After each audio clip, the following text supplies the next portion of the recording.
Hello दोस्तों, कैसे हैं आप लोग? उम्मीद करते हैं आप लोग बहुत ही बेहतर होंगे, है ना? आज से क्या जो है अभी यूजीसी जो चर्चा में बना हुआ है, इसके बारे में आप बहुत सारे यूट्यूब वीडियो देखे होंगे, है ना? लेकिन ये किस लिए लाया जा रहा है, क्यों लाया जा रहा है, आखिर इसका लाने का फ़ायदा क्या होगा, इसके लाने का नुकसान क्या होगा? आज इसके बारे में हम 10 मिनट की वीडियो में आप जानेंगे। क्या अब आपको ऐसा लगता है कि यूनिवर्सिटी में भेदभाव नहीं होगा?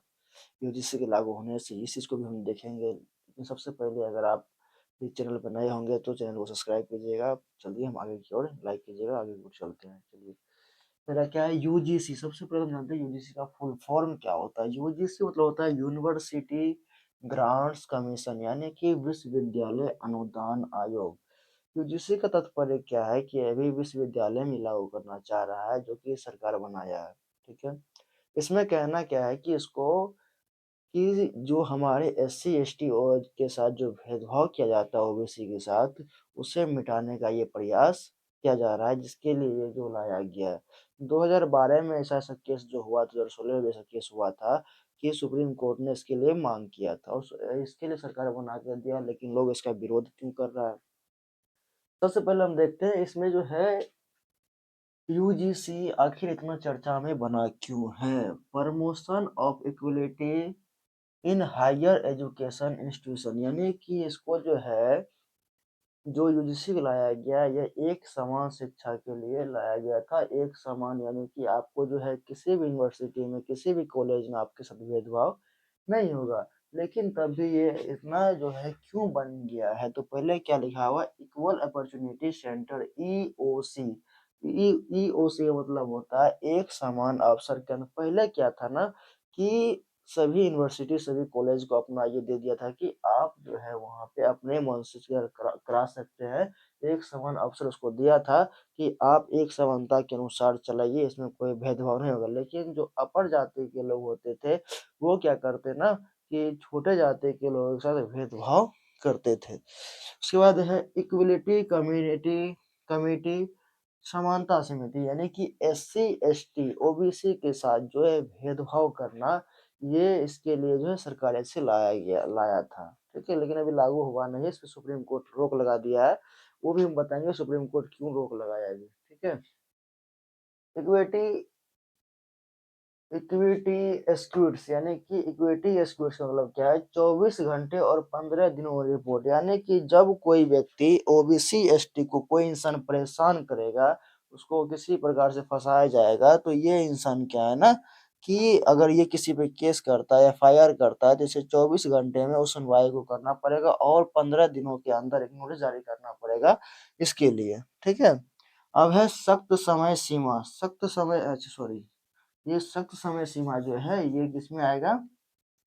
इक्विटी और स्कोर, यानी कि क्या जब रैग जिस प्रकार से कॉलेज में रैगिंग लड़कों का गैंग बनता है कि आज चलो इसे परेशान करता है, उसको करते हैं, ये करते हैं, वो करते हैं, छोटे जाति जाति करता जाता है ना? तो उसको खत्म करने के लिए क्या है ना कि इसमें एक बनाया गया है इक्विटी इक्विटी स्क्वाडर, यानी कि इक्विटी क्या होगा कि आप वहाँ पे जिस यूनिवर्सिटी में पढ़िएगा, जिस भी कॉलेज में पढ़िएगा, आपके पीछे-पीछे एक गार्ड घूमेगा ऐसे। तो वो देखेगा कि किसी के साथ आप भेदभाव तो नहीं कर रहे हैं। अगर भेदभाव करते पकड़ाया जाएगा, अगर वो आपके ऊपर एफआईआर करता है तो फिर आपको दिक्कत हो जाएगी, है ना? अब है इसमें ओबीसी को शामिल करना। इस बार जो है नीचे जाति में जो है ओबीसी को भी शामिल किया गया है, अनुसूचित जनजाति को। अब क्या है जनरल जो है जनरल कास्ट वाले जो बच्चे हैं, इनको इनको परेशानी क्यों हो रही? क्योंकि अब इस बार जो है 2026 के जो एक्ट है, इसमें कहा गया है कि अगर ओबीसी, एससी, एसटी के बच्चा अगर जनरल कैटेगरी वाले बच्चे पर एफआईआर करते हैं, तो इसे सीधा जेल दिया जाएगा 3 साल का। लेकिन लेकिन यहाँ पे सवाल ये आता है कि यूजीसी का जो है कोई भी इसका सिफारिश सुनने वाला नहीं होगा। इसे अपनी गलती हो या कि ना हो, अगर यही गलती करता है, अगर उल्टा ये केस करता है इसके ऊपर, जनरल कैटेगरी के ऊपर, तो फिर ये इंसान ही फँसेगा। एससी, एसटी वाला फँसने वाला नहीं है। और इसका जनरल जो वाले हैं, जनरल कैटेगरी के जो इंसान है, जो जनरल कैटेगरी के इंसान हैं, उसका कोई सुनवाई नहीं होगा, जिस कारण से इसका कहना है कि आप यूजीसी ला रहे हैं, अच्छी बात है।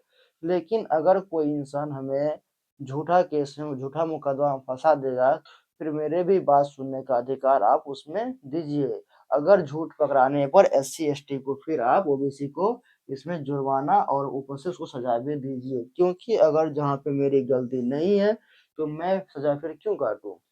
ये कहना सही है, बिल्कुल सही है। अगर जिस इंसान का गलती ना हो, उसे सज़ा मिल जाए, तो हमारे संविधान में भी इसका कोई उल्लेख नहीं है। संविधान में हमारा कानून क्या कहता है? 100 गुनाहगार छूटा, लेकिन एक बेगुनाह को सज़ा मिलना नहीं चाहिए। जिस कारण से अब इतना विवाद बढ़ गया है, इतना विवाद बढ़ गया है कि ये चल गया है सुप्रीम कोर्ट में। किसमें गया है? एससी यानी कि सुप्रीम कोर्ट में ये चल गया, जिस कारण से सुप्रीम कोर्ट ने सरकार को कहा है भी कि आप इसके बारे में पूर्णतः हमको जानकारी दीजिए, तो ही मैं इसे पारित करूँगा, अन्यथा इसे रद्द कर दिया जाएगा। सरकार ने तो बना दिया, लेकिन भाई पारित कौन करेगा? Supreme court. कौन करेगा? सुप्रीम कोर्ट में जो अभी न्यायाधीश बैठे वही करेगा, अगर उस पे साइन नहीं करेगा तो फिर वो पारित होगा नहीं। आप बना दिए ठीक है, लेकिन अब इसके बारे में बोल रहा है कि आप इसके बारे में पूरी जानकारी सहजता से हमको दीजिए। तभी ये पारित किया जाएगा, अन्यथा पारित नहीं किया जाएगा। बाकी आपका इसमें क्या कहना है? क्या ये यूजीसी को लागू होना चाहिए? अगर देखिए होगा क्या, अगर यूजीसी लागू होता है, जो जनरल कैटेगरी के बच्चे हैं, इसको प्रॉब्लम होने वाला ही तो है, किसी भी हाल में से होगा तो होगा। क्योंकि अगर जनरल कैटेगरी का बच्चा गलती करे कि ना करे, अगर जो जनरल कैटेगरी का लोग भी रहेगा, वो अपनी दुश्मनी निकालने के लिए जो इस पे एफआईआर कर देगा ओबीसी से, तो फिर ये इंसान फँस जाएगा, तो इसे कोई सुनने वाला भी नहीं होगा, है ना? इस कारण से इसका पारित होना चाहिए कि नहीं चाहिए, वो आप कमेंट में बताइए कमेंट बॉक्स में। क्या ओबीसी यूजीसी लागू होना चाहिए या नहीं? बाकी इस वीडियो में आपको कैसा लगा?